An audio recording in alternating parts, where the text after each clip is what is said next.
Food is more than just what's on our plate. It's the places where it's grown, it's the people who grow it, and so much more. Join me, Janice Person, your host, on Grounded by the Farm every other week as we talk about the foods we love. In this updated episode for the holidays, we are talking to cranberry farmer Amber Bristow. She is a longtime favorite here, such a great conversationalist, and breaks things down about cranberry farming in a way that it leaves me amazed each time I talk to her. So this redo, we have the first episode that we recorded with her with some minor modifications. Later in this episode, you will find caught up with her on what's happened in the 2 years since she and I talked the first time. Love that we get to talk about how cranberry juice went really big, how she's got a new farm hand at the house and the family, how Ecology on the farm is working, and some of the kind of wildlife they have, which fits right into a lesson plan that we've created. It's available on TPT for teachers to use with students. We do talk about a few products that she's found in the cranberry space. I'm going to put those links, everything else, on groundedbythefarm.com. Let's go ahead and get started. I was so excited to find Amber on Instagram. There aren't very many cranberry farmers, are there? No, there's not. You guys are an elite bunch, I think, Amber. We're a unique brand. All right. I'm going to suggest there aren't a lot of cranberry farmers out there. So can you tell me sort of how many farmers there are like you? And you're one of the only ones on Instagram, I assume. But where do we find cranberry farmers? Most of the cranberry growers are found in Wisconsin. We produce over half of the world's supply of cranberries, which is humble brag. I'm not exactly sure the total number of growers in the state, but there's quite a few. Other top producing states are out in Massachusetts. They're second in line, and kind of out east in that area, Massachusetts, New Jersey, also in Washington State. And then there's a few growers up in Canada, and actually recently down in Chile. There's a few growers that are popping up down there too. So mostly Wisconsin is a top producing state.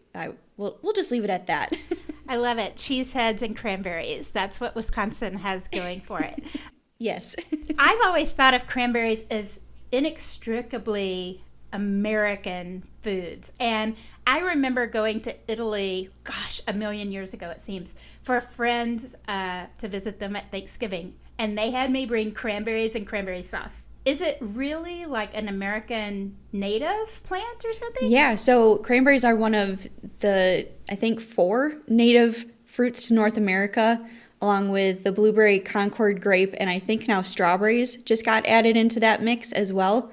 So they were found growing wild here in Wisconsin, and we found a way to cultivate them and turn it into the industry that it is today. So we still have a few wild cranberries growing out in our marshes that we can find before the critters get to them. So that's pretty cool. That's a really unique thing to be really proud of. Yeah, it's interesting. I didn't even think of what you would call them. They're not fields. You call them marshes. What's farming cranberries look like? Oh, it's a year-long process, kind of like any other type of farming. Usually our busiest seasons are obviously harvest. That's kind of the image that people are really familiar with, the guy standing out in water. That's only happens during harvest time. Cranberries actually don't grow in water. So they're a perennial plant as well. So they require year-round care. So it's busy all year round for us. All right. Do you plant cranberries each year? You said it's a perennial. Mm-hmm. Do you always interseed, or do you have one plant out there and you continue to harvest? The way cranberries are planted is pretty unique. We only do a couple, we call them cranberry beds. We have 230 acres of cranberries total, but we divide them up into cranberry beds. So kind of like, think of like a 2 to 3 acre plot is what we refer to as a cranberry bed. If we have a bed that is kind of reaching the end of its production life, we will replant that in the spring. So the way that we plant is, the common way that we do it is there's different varieties of cranberries as well, kind of similar to apples. They all taste the same, but they kind of vary in size and shape and ripeness rate, I guess. Yeah. So we have like an earlier variety, just like a standard variety, and then a later variety, just depending. So we can kind of stagger our harvest out. So if we have a variety that we really like, what we'll do is we'll go out and we'll just mow those vines right off. So they grow on a low running vine. Wow. So we'll just mow those vines, and then we'll go out with like a hay bale, and then we'll just pick those vines up and compact them into a hay bale full of cranberry vines. Wow. And then we will dig up the old bed. We'll just rip out all those vines, dig up all of that soil that they're grown in, and just put in new soil. And then we'll take those cranberry vines that we mowed off, and we'll just kind of shake them over the sand, disc them in, put water, fertilizer on them, and they will regrow from those vine clippings. Wow. And then those clippings that we mowed off, those will also regrow within the next 2 years. Wow. Yeah, it's pretty cool. They're a very efficient plant. After we replant, it takes about 2 to 3 years of growth for them to produce a sizable crop that we can actually get a harvest off of. So much of this is like, did I know that? And I'm thinking I've learned some of it over the year from Instagram following you. So your channel is Cranberry Chats. I like that you put amber in cranberry as your hashtag, Cranberry. Mm-hmm. It's really very good. That's amazing. So they're vines, they're not bushes. We have the image of them all in water. Mm-hmm. Does water play much of a role the rest of the year? Only at harvest. And mostly at harvest is when we use large quantities of water like you're used to seeing. We use it out throughout the year. So like in the spring months. So after the fruit is harvested, the vines go dormant in the winter months. So in the winter months, we need to protect the vines because they are perennial. So right now we have buds developing for next season's crop. So we need to protect those vines. And the way that we do that over winter is we'll actually flood those beds back up again. So we'll put like 2 feet of water on all of the beds, and then we wait for that water to freeze up so it forms a thick layer of ice. Mm-hmm. And once we have a few inches of ice, usually it takes about 7 to 10 days to get like a sturdy layer of ice. We'll pull any extra water off, and then that ice just kind of settles right on top of the vines. It actually protects the buds from any harsh elements. And we'll do that a couple times throughout the winter just to build that ice up so it doesn't get any damage. And then once that ice melts in the springtime and the vines start kind of waking up and coming out of dormancy, those buds are really vulnerable to frost overnight. So we'll actually use our irrigation system to irrigate the plants and just make sure that that water isn't freezing up on the buds or like that frost isn't sticking to the buds. So that energy between the moving water helps keep the frost from sticking to the buds and to the vine. So it kind of keeps them protected in that sense. And then in the summer months, we also use water for just general irrigation purposes. So they require water just like any other plants. And we have a lot of water out here. We have a high water table. So all that water that we're using is kind of recycled and reused. So we're never letting water go to waste at all. So any water that we do use for like flooding purposes, it's always getting pulled back out and stored where it came from. That's really cool. One of the questions I always ask my family and friends, what questions, and even on the Facebook page and stuff, what questions people have for the kinds of farmers I'm interviewing. And one of them was asking about climate change and, you know, with different things going on with drought, different seasons. Right now we have these like fires going on in the West Coast and stuff. Mm-hmm. And so it's kind of hard to predict what kind of weather we're going to have each year. Mm-hmm. That was why they were wondering about water. Are there other issues that you guys have for pests or other problems like that with cranberries? Since we are in kind of like a marshy, swampy area, we are more prone to bugs. Unfortunately, we don't have like a lot that can destroy a crop by any means, but we do have some nasty little critters out there that we have to take care of. So a really cool thing that we can do, like the flooding in the winter months, that water hopefully will suffocate any eggs that were left throughout the summer or fall. So we don't have to do quite as many treatments in the spring when they start to hatch. So hopefully that water just kind of kills all the nasty bugs right away and we don't have to worry about it too much. We also have a lot of spiders out here that can take care of the pests for us too. But we're pretty fortunate that we don't have a lot of disease or, you know, a lot of insects that really can affect the fruit. We also kind of have to be careful of the wildlife like white-tailed deer. We have a lot of geese out here that like to eat the fruit. So those are more pests to us than anything else. Yeah, I was thinking birds and stuff present such a tough issue for some berry crops or, you know, things because it gets bright red and people, you know, it's like attracts the animals. Mm-hmm. Do you harvest cranberries? Like, have you already harvested this year? We're talking, it's September. Have you already harvested? Not yet, actually. We are doing our early varieties. I'm trying to check the calendar. Next Tuesday, so I think like the 15th, mid-September, is when we'll kind of start our trial with our early fruit, just to kind of work the kinks out before we start our full harvest, and that usually runs from the entire month of October. So we try to finish up by Halloween. Is kind of like our deadline that we like to set, because once you start getting into November, then it starts getting too cold to be out out in the elements like that. So we like to finish up right around the end of October. Yeah. The only image I think Americans have of cranberry farms are two people standing in a field in an Ocean Spray commercial talking. And there was, I can remember like a ninja guy and all kinds of different things. So is that just at harvest that you would see the berries up on water and farmers and waiters? Do you go in the marsh like that? Yeah, so that only happens, that image is only during harvest. The rest of the time, it's completely dry. I can walk out there in tennis shoes most of the time in the summer and not have wet feet. What you see in the commercials, that's all during harvest. But we don't have chest waders like they see in the commercials. We just have hip boots. So not quite as stylish, but still still just as functional. The only time that the berries are floating like that is during harvest. The rest of the time, they're kind of growing underneath a canopy of leaves. So they're just connected with a little stem and just hanging out closer to the ground. So when they're floating in the water like that, as a farmer, do you actually go out in the field to help move them towards a harvesting machine? I mean, I can't imagine you're like netting them all up or something. So I'm going to try to explain this the best that I can. So if it's not making sense, just let me know. The way that we start our harvest process is we start off by flooding the beds. So we put in 6 to 8 inches of water, and then we have this cab tractor that has tracks instead of wheels on it. And this tractor has like these metal fingers on the front and on the back. So this tractor will drive in the bed, and as he's driving along, these combs just gently just comb the berries right off the vines.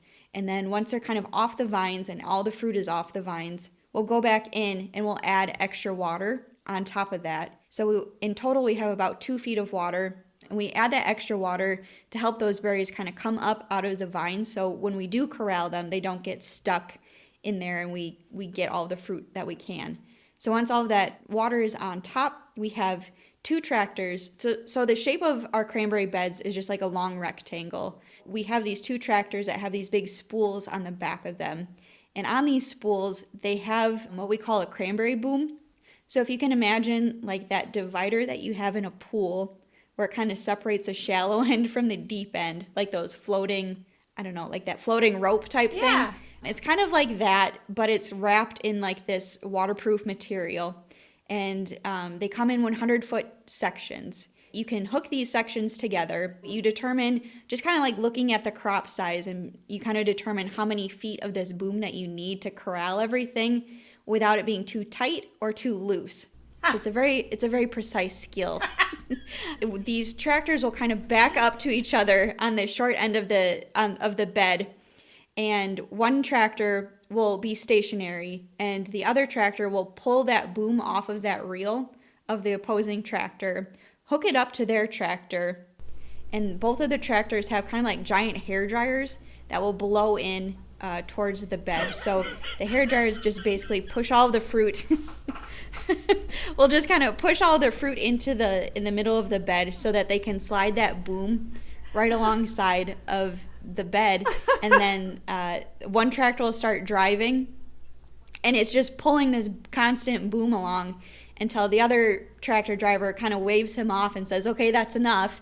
And then he'll unhook from his reel, hook it up to his tractor, and then he'll drive along the other side.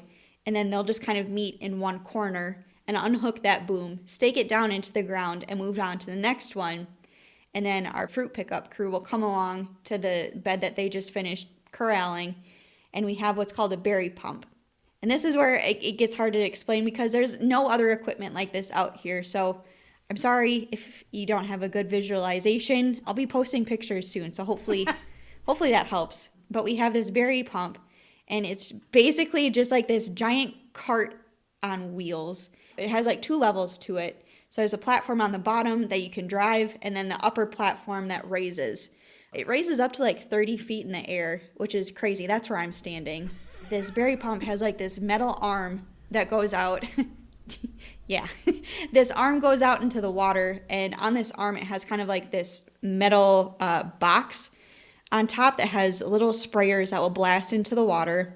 And then down below that box, there's this little pan that acts as a vacuum. So this arm will go out in the water, and the pan sits underneath the water, and the sprayers sit on top, just like right over top of the water. So when we start this up, it pushes water through that metal bar, and it blasts the fruit that's sitting on top of the water. And that kind of self-cleans the fruit. So it kind of knocks off all the leaves and sticks that kind of get stuck to the fruit. And then that pan will suck the fruit up out of the water, and then it travels all the way up to the top of this platform where I'm standing, and it goes up into like this big metal bin on top of this platform, and that fills up with water and fruit, and it's still kind of self-cleaning all the way up there. And then from that metal container up top, it goes down, kind of down at a slant, and down that slant it has a metal grate on there. Yes. And those metal grates are set just far enough apart so all that smaller fruit kind of falls through, because we can't send in small fruit because it just can't get used for anything. Right. So then all the larger fruit that doesn't fall through the cracks, it goes down into the back of a semi-trailer, and that's what gets sent off into Ocean Spray. And then everything else, like any leaves or extra sticks, or sometimes frogs, unfortunately, they fall down those cracks, and then they get shot off into the opposite end and goes into the back of a dump truck. Yeah. So that's what we call our trash truck, is just all the leaves and sticks and stuff that we can't have. Okay. And then we use that later for compost. So my job standing on top of this berry pump is to make sure that the grates don't get backed up. Yep. Like with any grass or anything, because once that fruit starts to back up, then it just turns into this whole big mess, and we don't want that. So, and then I also kind of I let the guys know down below when it's time to move that semi-trailer ahead, or when it gets full, then I shut down everything and I start it back up whenever it's time to do so. And then the guys down below, they're pulling that cranberry boom in out of the water. So there's a kind of a rotating reel down below that they wrap this boom around, and then they just have to just physically pull that boom right out of the water until there's no boom left, and then they make sure that all the fruit gets sucked up. So kind of a real quick overview, that's kind of harvest in a nutshell. Wow. Okay. Hopefully that made sense. It does. And we're going to have videos that we can post in here that will help people. But I think part of the idea is so different than any other crop that we grow in the U.S. A lot of people have gone out and gone berry picking, but cranberry picking is totally different. It's a little bit more labor intensive. But when you look at them, they don't look that different from... Yeah. Yeah. I mean, blueberries have a similar shape, and it's just so weird. Wow. I had no idea we were going to learn that much about cranberries in descriptive language. I'm impressed, because I'm going to make it for harvest next year. Good. Next year I will be traveling. You mentioned that some of them go to Ocean Spray. Right. You know your cranberries go to Ocean Spray. Can you help me understand it? Is it a cooperative? Like, are you guys part owner? We are, yeah. That's a really cool thing. Ocean Spray is a grower co-op, so it is owned by a lot of multi-general families like myself. I'm 5th generation out here on our family's Marsh, and it's really hard not to find a multi-generational cranberry farm out here. Once you come out and you see what it's all about, you're going to understand why there's so many multi-generational families. It's so hard to leave. It's impossible to leave and never come back. It's just such a cool, unique industry, and there's so much pride that goes into this industry. So that's why you're going to be seeing a lot of new marketing from Ocean Spray, really highlighting the growers. You're going to see us more on the back of like juice labels. You're going to see us on the back of craisins. So hopefully one day you'll be blessed with my face on your cranberry juice or something. I don't know. But it's pretty cool. Well, I have had friends on milk jugs and stuff, so I guess it's only good to go there with cranberries. I think That's so interesting because most people think of Ocean Spray as like a food brand. Like the cranberries I have in my freezer right now, because I buy some in winter knowing it's like they're not going to just keep putting them out fresh. And but they're Ocean Spray cranberries. Good. Thank you. So they could have been grown by you. They like could your have. family may be the ones that grows. That would be cool. Yeah. I mean, when you tell people... I could get cranberries from Amber. When you tell people, you can just tell them they're from me. I will take credit for them. Can you tell me, since you guys are part of the cooperative, what else do you know about how they determine which ones are fresh? And is there a way, like, are different varieties better suited for the processing side or for the craisin side? Or so how does all that stuff work together? That's totally up to the grower, what they want to grow. Our family, we just grow for processed fruit. So all of our stuff goes in for juices, sauce, craisins, that kind of thing. We don't do any fresh fruit. And that requires a completely different harvest type, I guess, than what we do. Since we do processed, we don't have to make the fruit look pretty necessarily. Yeah. It can be dinged up a little bit from our harvest practices, whereas if you're doing fresh fruit, it has to be done in a completely different way. It has to be done a lot more gentle. It's a lot more labor intensive, I think, to do processed fruit than fresh fruit. So some growers, they have completely different varieties that are a little bit more hardy, so they can withstand a harvest process and not have a few nicks and dings. I'm not totally confident on how they harvest. I know it involves boats and different water practices, but it's weird. I don't know. You can look it up on YouTube, but we're gonna pretend that it's like the crawfish. That's really funny. It may not be like crawfish. But it is interesting to think that you have to have different varieties. And it's the same in apples. So, the apples that are cut up for a salad bar or for the little snack packs are different than the apples that I typically buy. It makes sense. But I just wondered, so yours are processed. So as a child, I always had cranberry sauce that came out of the can and was frequently served in the shape of the cranberry can. Yeah, us too. We love it. What's your favorite way to eat cranberries? Or drink cranberries or whatever? Growing up, I always had cranberry juice. It's just a necessity in our house. So all juices I love, obviously. But my grandma makes a really good cranberry sauce. And I'm no cook by any means. Like when I go to family gatherings, they ask me to bring a fruit salad. Like, just cut up a watermelon, pineapple. Be lucky if I come there with all my fingers, honestly. If I am in the kitchen, it needs to be something pretty easy. But my grandma makes a really good cranberry sauce. I have the recipe right in front of me. Let me just whip it out. Oh, my goodness. So it's 4 cups of fresh fruit. I came prepared today. So this is coming from my Cran-Ma. That's what I call her on Instagram. I love it. I've got all the cran names, just as an FYI. So it's 4 cups of fruit, 2 cups of sugar, 1 cup of liquid of your choice. We usually use orange juice to add a little zing.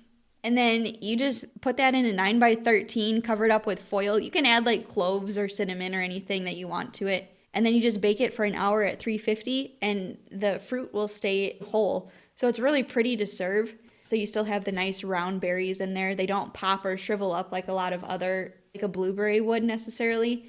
So it just stays like this really pretty round red cranberry sauce. We love it. It's super tasty. Wow. Well, I'm going to get that recipe written down. You're going to send me a photo of it so I can put it on the blog. I'm going to also share my mother's favorite cranberry recipe, which makes my family go nuts. And it is one that you boil on top of the stove. So you do want to pop the cranberries with pineapple juice, and then you put in sugar. We do like sugar. I like the tartness of cranberries, but some sugar in there helps too. A little bit of gelatin, some pecans, and some crushed pineapple. And it's, oh my God, good. But I also like craisins in salads. Yes, me too. And things like that. Anytime with salads or oatmeal. Craisins are also really good to bake with as well. Like I mentioned, like I'm not knocking blueberries in any way, shape, or form. Don't get me wrong. I love blueberries, but they have a place. Yeah, they have a place. But in muffins and in breads, they bleed. So if you're looking for a fruit that's similar, go with a cranberry. Yeah. It's going to make everything look prettier. I like it. Last year I had something I had not had before, and that was a cranberry wine kind of punch that was amazing. It was at a nice gift shop over on the other side of the river, and I'm going to have to see if I still have that recipe because I made it last year. It was kind of like a sangria almost. Okay. But made with cranberries. Count me in. That sounds good. It was good. It's a little gift shop called Fezziwigs. Fezziwigs sold it last year, and they only have it around the holidays, this special wine. I'm one of those people who just love it. What is the biggest use of cranberries?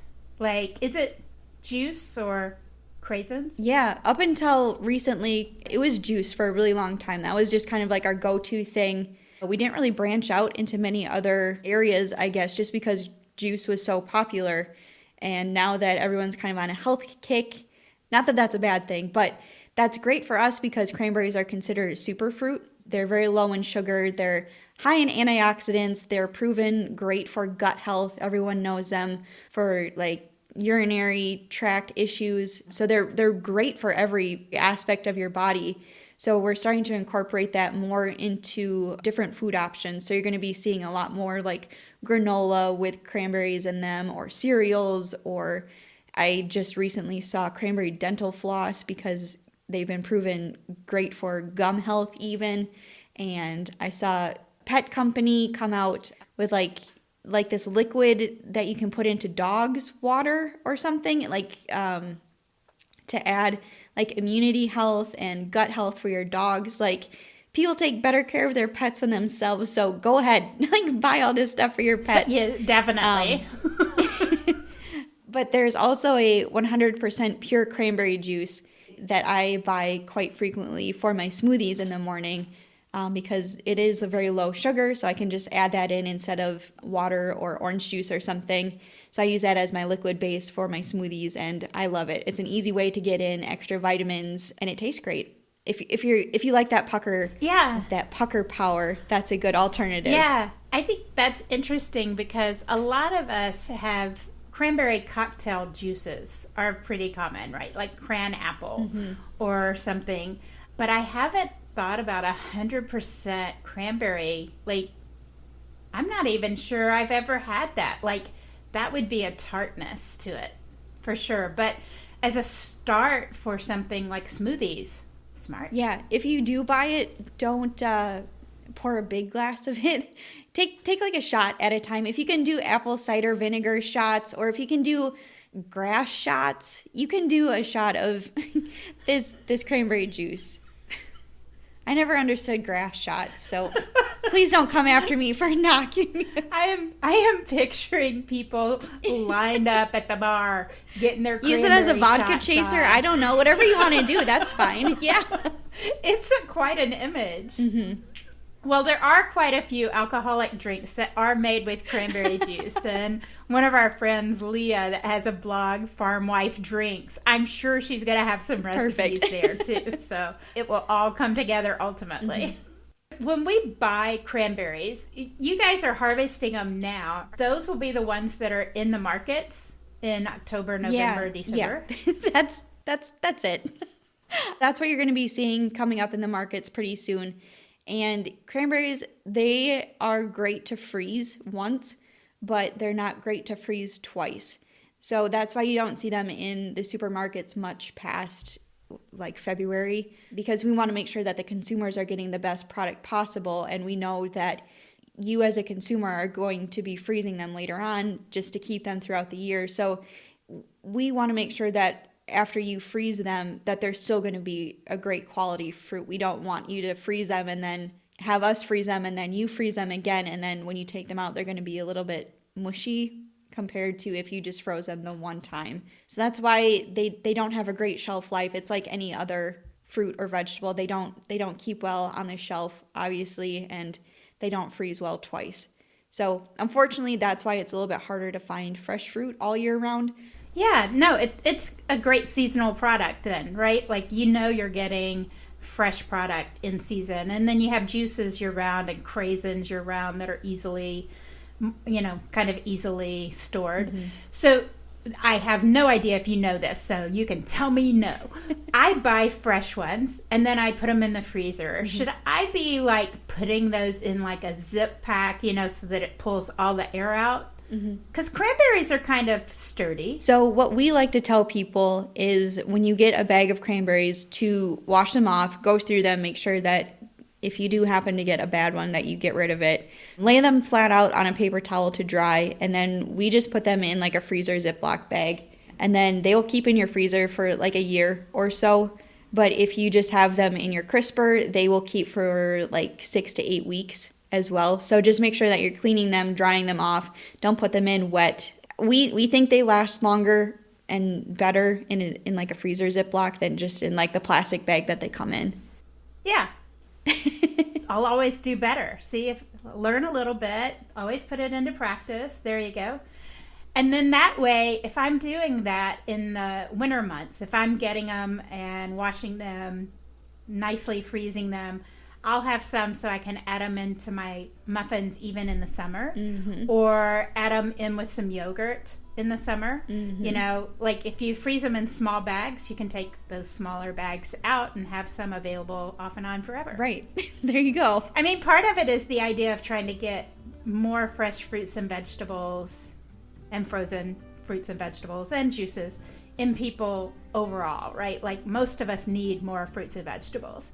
Any ways that you can do to kind of encourage that helps. Yes, definitely. I know I need help with that a lot. There you go. It really is. And you get tired of the same thing over and over. Right. So add some cranberries in there to spice it up a little bit. Exactly.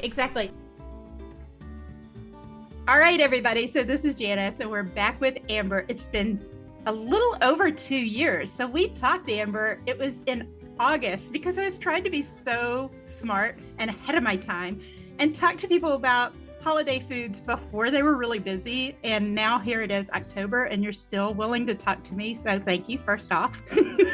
Well, thank you for having me again. It's great to see you and talk to you. No, this is great. And I wish people would see you, but you're in a marsh, a bog, whatever it is. You've got cranberries floating behind you because no, isn't it magical? Wallpaper is so amazing. But 2 years ago was so long, and I started thinking about it. And when I listened back to the episode, I'm like, oh my God, Janice, you didn't ask her anything about the skateboarding dude from Idaho who like made cranberry juice something amazingly famous. And he was on TikTok and Instagram. And like, we never mentioned TikTok. So isn't social media wild? 2 years ago now feels like the history books. It does. It does. It feels all just like a fever dream. So much has happened in the last 2 years. You're bringing stuff up earlier before we started recording. I was like, oh, that was only 2 years ago. Holy cow. Yeah. But the TikTok guy, he came in at the perfect time, like with Ocean Spray. Ocean Spray didn't pay him to make this by any means. It just was like in the peak of COVID. And everyone was just like, oh, cranberry juice. It's so good for you. I need to go out and buy this immediately because of this TikTok. And it was just flying off the shelves and the industry was just booming at that time. So it was great. It was perfect. So I'm forever grateful for him for like breaking me into the TikTok world. Well, it was so funny because one of the last things we had talked about really was sort of how cranberries were on this rise, and that they were beginning to be more and more really healthy food options that included cranberries and stuff. And so then he like, bam, brought it to everybody. And I have to say, I told you, he's in one of my favorite TV shows, which is Res Dogs, because I spent 4 years in college in Oklahoma and the Native American community and stuff. It just feels very much like home. So I had to put all that in here because I just think it's great. But the full circle moment. It is. The big thing that's happened for you is you made your mom a cranma, or a Cran-Baby entered the picture. Yeah. Yes. I had a baby. His name is Porter. He was born last August. So he just turned 1 and he's walking. He's trying to talk. He's a handful, but he's the most perfect little thing I've ever seen in my entire life. He rocked my world completely. I'm not quite so involved in the farming side of things right now, which is totally okay. I'm perfectly content staying at home with him most days and still getting involved when I can and when I'm needed. So we just wrapped up harvest last week, actually. So being away from him was the first time I was away all day in a long time. And it's like, oh, I didn't realize how much I missed you for just 8 hours and to come home to him. And it's been great. Motherhood Well, is just, it's a lot of fun. some of the pictures and video you've shared of him while he was out, visiting harvest, right? So, Yeah, like the playtime of harvest, which is the kind of pictures I usually take of me at harvest. right. He looks like he's very comfortable in the farm world with you guys. Oh, He yeah. pretty much is willing to hop out there and touch the water and try the cranberries and all the things. Yeah, he is. He's a true Instagram baby. I'm just gonna just I think that sums it up. He's just willing to pose and be a ham and just have fun with me. So I'm grabbing that while I can and hoping it lasts a little bit longer until he starts learning the word no. And then I think the content is gonna just disappear for a little bit, but that's okay. Well, I have to ask you. So, if you're the one that's home with him more of the time, Mhm. are you making him things with cranberries yet? Yes, yeah, we started introducing him to fresh cranberries, especially during harvest. Obviously, we break it up into little pieces, and just kind of seeing his reaction and just fresh cranberries. If you've never had a fresh cranberry, the texture is very similar to an apple, so it's got kind of like a thicker white flesh, but they're very tart. They're one of the few fruits that are just very low in sugar, so it is a very tart fruit. So to watch, I really enjoy watching people's faces the first time they try a fresh cranberry. It's a little bit of a pucker shock. So to see him try it and keep going back for more, it warms my heart so much to see him starting to like them. And then we're adding, like the sweet dried cranberries to like his yogurt and stuff like that. So it's fun. He likes them, and that makes me happy. That's awesome. I remember my nephew trying lemons and kind of liking them Yeah. and also having that pucker face like, ooh, wow, what Yeah. was that? And that's what the baby kind of does and then grabs another one. Yeah, we started him with a lime actually, just to see, because I was like, well, maybe he's not gonna like it, and I don't want to have my feelings hurt when the time comes. He loves it. He loves all things tart and puckery, so he must have got my taste buds. Perfect. I love it. Well, let's talk about some of the other things that are going on for you because you just like have blown up. Like you love Instagram, you love TikTok. Oh, And then TikTok like is wild. you've got a good following there though. Let me tell you about TikTok. I didn't do anything on TikTok because I'm afraid of the younger generation and like their wild comments and their lack of filter when they leave comments. I'm too sensitive for mean things on the internet, so I kind of stayed away from posting on TikTok. And then just recently I only had like 2 or 3 thousand followers, and then I shared a video about harvest, and now it has 5 million views, and I have 23,000 followers just like overnight, and it's wild. And it took one video on TikTok for me to get more followers than I have on Instagram, and I've been posting on consistently for like Years 3 or 4 years. Yeah. It was wild. I don't understand it, but it's fun. It's really cool to see a different group of people reacting to the content you're sharing and educating people. Mm-hmm. So it's always cool to get like their feedback, like, oh, I had no idea. Like, this is so perfect. I need to go out and buy cranberry juice now. And so to get that fresh on like a new group of people is really fun and exciting. So TikTok, I was afraid of it. I'm still a little afraid of it, but it's turning out to be really fun and reaching a new demographic of people that I wasn't reaching on Instagram. So that's cool too. I will tell you, I think a lot of people have that fear factor, and I certainly do because Yeah. you're at least a millennial and I'm Gen X. So, but it is amazing to me how many different segments of TikTok there are. There are people that do incredibly deep, smart things, as well as people that do the silly dances that we all know. Yeah. Right. And all the smart comments and all the, yeah. So I'm glad you found your home there. I hope so. I hope it doesn't take like a weird turn and I wind up on the wrong side. And you you're kind of just still have to tutor. Cranberry Chats there and on Instagram. So Yes. it's pretty easy to find you on either. Yes. Yes. So so Well, hopefully I don't upset like the wrong person. They come find me on the other platform. I don't. It's a scary world we live in. I love it. Well, I wondered if there were any new foods that you like that have cranberries in them. And I showed you, I love these Velveeta breakfast biscuits. I carry them with me when I travel, especially because sometimes when you get to a hotel, the only thing they have is like sugary stuff, right? Mm-hmm. And so this is something I typically buy and take with me and keep them here at the house. I love the cranberry orange is my favorite. And that Mm-hmm. wasn't even anything about you. I ate those this morning and then went, oh my gosh, you're talking to Amber this morning. Good thing you have cranberries on the desk. How about you? Have you found some new things that you really like? I just actually yesterday I found like a new water enhancer, like those little squeezy things that don't have Oh, any calories in yeah. them. What are they called? They're like called Stir, I think Yeah. STUR. There's a cranberry pomegranate flavor that I found. I brought a variety pack off of Amazon and it's actually pretty good. Oh, I love the pucker factor of pomegranate too. That's Yeah, like, and it's not too tart, but it's not too sweet.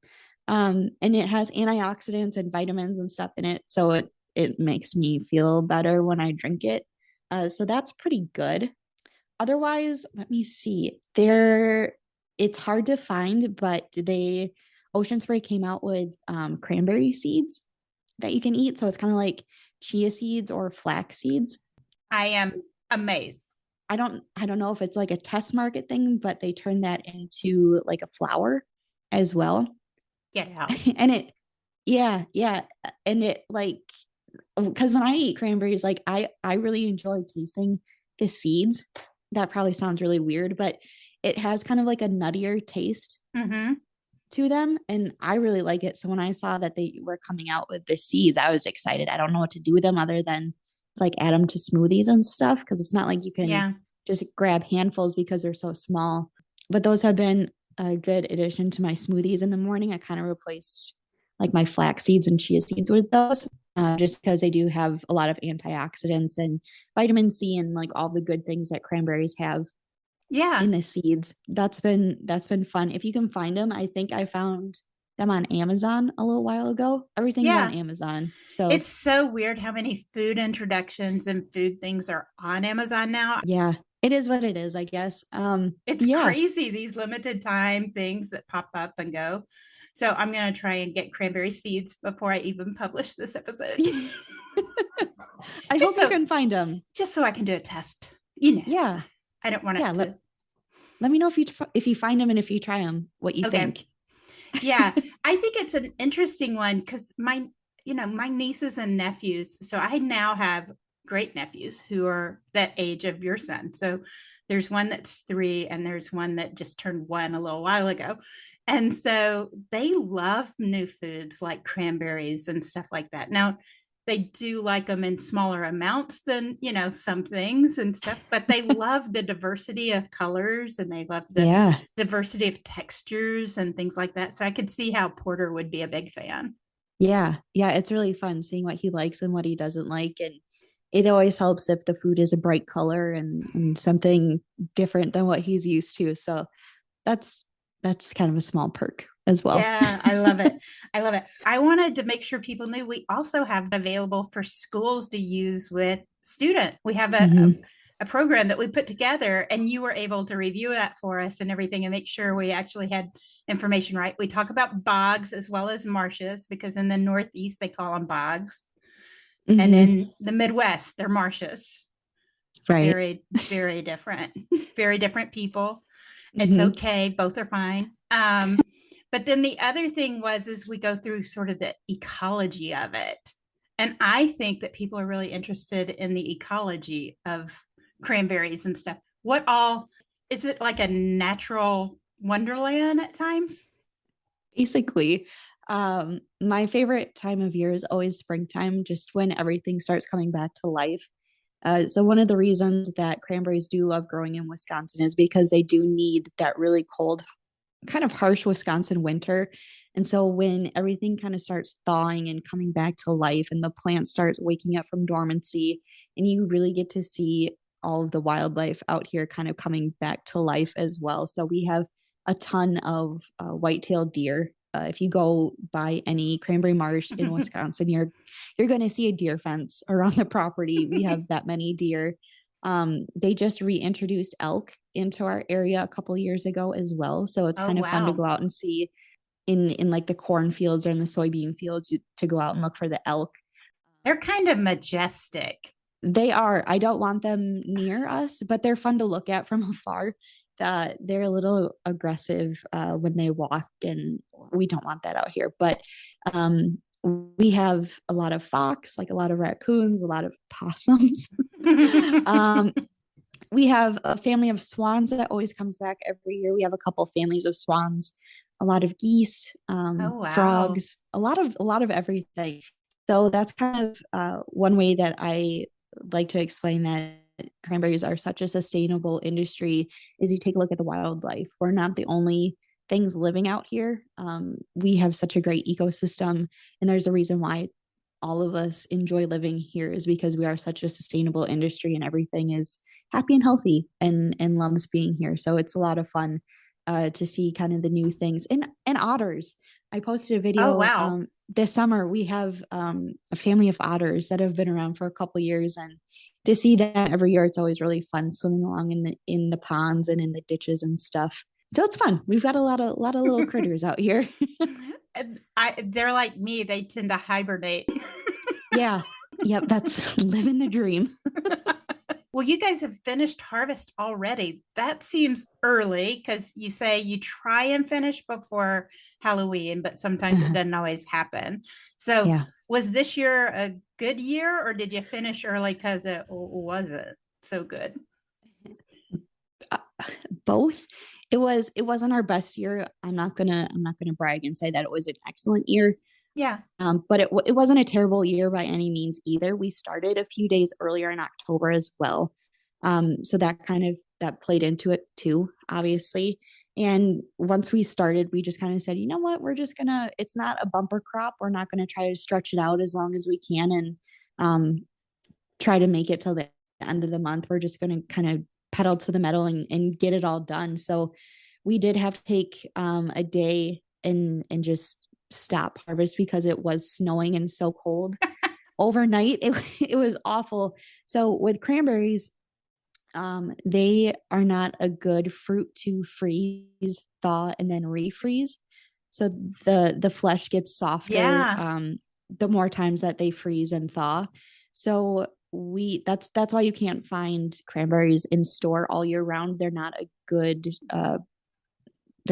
Yeah, fruit but a for grocery natural freeze stores. counts that way too, Yeah, right? right. So if we had cranberries floating in water overnight and it froze to the degree that it did freeze, they would get softer by the time it Oh was my ready gosh. to by the time the water thawed and they could be picked up again. So we had to stop harvest. We couldn't get any more berries off of the vines. We just had to kind of just pause, wait for the cold to pass, and then continue the following day. So that slowed us down a little bit, but not a lot. So we just kind of wanted to get it all done and say good luck next year. was But it was I it a will good say, year the rest of the year, or did you guys have a lot of drought problems? Because it was um, kind of spotty around the US.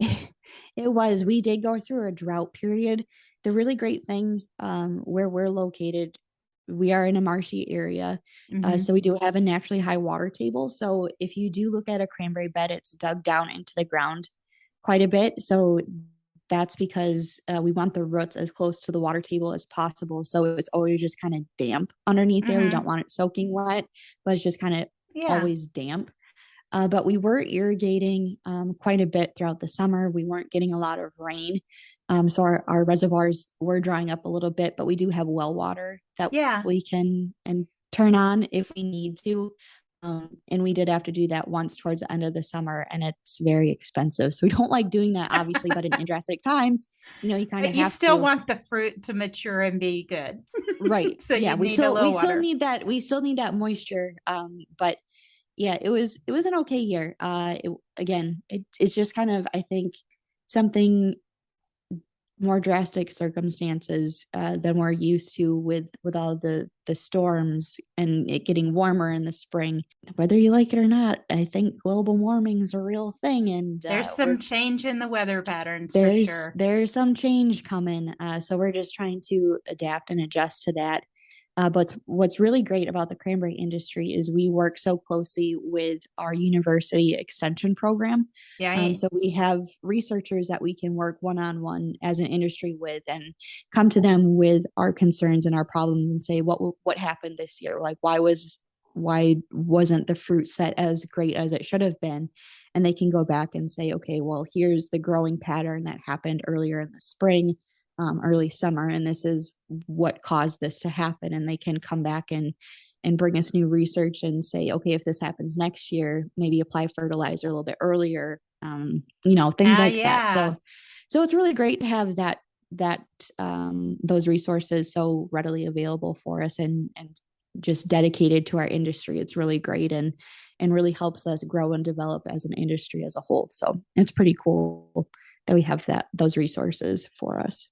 Yeah, I love that. The ability to maintain production despite changing climate is a big question for a lot of crops in a lot of different areas. And, knowing it's droughty, okay, well, there's droughts. If you don't have irrigation like you guys do for other crops, it becomes really problematic and stuff. So there's a lot of really smart people doing research into understanding those patterns and figuring out the cycles or the different, shifts, because like right now it's 40 one day here and then it was like 80 the next day. Like the shift in the temperature was so dramatic, and that probably complicates growing food. Yeah, it does. It really does. And I'm glad I'm not the researchers trying to figure out what to do. I just ask the questions and see what they say. So yeah, and let them work with the data, and they probably have 100 years worth of data on weather and impacts on crops, and they can figure out all those deep, dark secrets and then tell you what to do. That's awesome. That's why they get paid the big bucks. I love it. Well, I hope you guys have a great holiday season. This is great just to catch up and just to see your smile again. Everybody can find you at Cranberry Chats, and you're on Instagram, TikTok, and Facebook. Yes. So whatever platform other people like, they can find you there. Amber Bristow. That's right. Thank you, girl, so much. I appreciate it. You have a great holiday. Thank you. You too. Okay, before I let you go, I just want to say thank you for joining us. We love holiday foods and bet you do too. There are so many out there. We would love to hear about your favorites. To do that, we've got a voicemail number set up where you can just leave a message. That number's 989-303-8489. We would love for you to call, leave your name. If you want to leave how to get in touch with you, feel free. It's not needed. And then tell us about your favorite food. What makes it your favorite? Who in your family actually, prepares it? All of those kind of things. Some of the ingredients. If you have any questions for farmers of those foods, shout it out, and maybe we can include it in a future episode of Grounded by the Farm. Thanks so much. Don't forget, we'll have everything on our website, groundedbythefarm.com. Talk to you soon.